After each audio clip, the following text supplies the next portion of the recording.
आपको किसने बुलाया? ये कोई व्हाट्सएप ग्रुप का ड्रामा नहीं है। सवाल ये कि ये बात बोली क्यों गई और क्या आसिम रियाज ने अब इस एक स्टेटमेंट से अभिनव शुक्ला पर पलटवार किया है? ये मतलब सवाल तो बनता है दोस्त। आसिम रियाज एक बार फिर से अपने गुस्से, अपने एटीट्यूड, अपने एरोगेंस, कुछ लोग कह रहे हैं तो कुछ लोग कह रहे हैं कि दोस्त ये कमाया हुआ है और उसकी वजह से खूब चर्चा में है। दरअसल इस वक्त आसिम, रुबीना और फुकरा इंसान तीनों में कुछ बहस हुई थी, लेकिन फिलहाल तो मामला आसिम और रुबीना और उनके हस्बैंड के बीच में ज़्यादा चल रहा है। हाल ही में रुबीना के हस्बैंड अभिनव शुक्ला को परिवार समेत जान से मारने की धमकी मिली थी, लेकिन इस बीच अब आसिम ने भी इसको लेकर एक पोस्ट शेयर किया और उनका कहना है कि आपको बीच में आने के लिए किसने कहा था? आप अपनी ही लेन में रहिए तो ज़्यादा बेहतर है। लेकिन किससे कहा है? दरअसल आसिम रियाज ने अपने इंस्टाग्राम पर एक स्टोरी शेयर की है। इस पोस्ट में आसिम ने एक लंबा चौड़ा पोस्ट लिखा।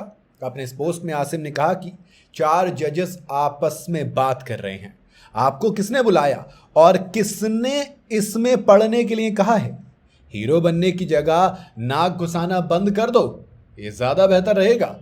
ये कोई व्हाट्सएप ग्रुप का ड्रामा नहीं है। इसके आगे आसिम ने लिखा कि तुम जैसे लोग तभी बोलते हैं जब किसी का नाम तुम्हें रेलेवेंट लगे, लेकिन ये तुम्हारा मामला नहीं था और तुमने फिर भी इसमें ज़बरदस्ती एंट्री की, जैसे तुम बहुत मायने रखते हो।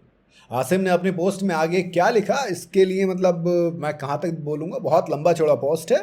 बेसिकली आसिम ने ना एक सिंपल सी वही चीज़ कही है कि ये फालतू की चीज़ें हैं, इसमें घुसने की ज़रूरत नहीं है।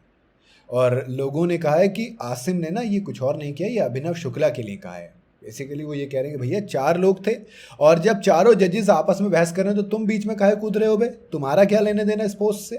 क्योंकि आपको याद होगा बैटल ग्राउंड्स के अंदर काफ़ी कुछ हुआ था। आसिम रियाज, फुकरा इंसान और रुबीना दलेक के बीच बहस हुई। अब जब रुबीना के हस्बैंड उसमें कूदे तो आसिम रियाज को वो बात रास नहीं आ रही है। आपको याद होगा हाल ही में अभिनव शुक्ला जो कि रुबीना दलेक के हस्बैंड है, उनको जान से मारने की धमकी मिली थी। इस धमकी पर रुबीना ने भी रिएक्ट किया और अपने इंस्टाग्राम स्टोरी को रीशेयर किया। उन्होंने लिखा कि मेरी चुप्पी को मेरी कमज़ोरी मत समझो, मेरे पेशेंस को टेस्ट बिल्कुल मत करो।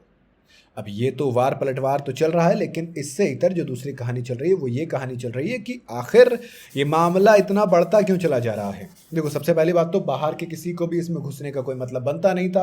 वाकई में रुबीना कोई इतनी छोटी बच्ची है नहीं कि उनको अपने हस्बैंड के सपोर्ट की ज़रूरत पड़ेगी किसी से बहस करने के लिए, किसी से भिड़ने के लिए।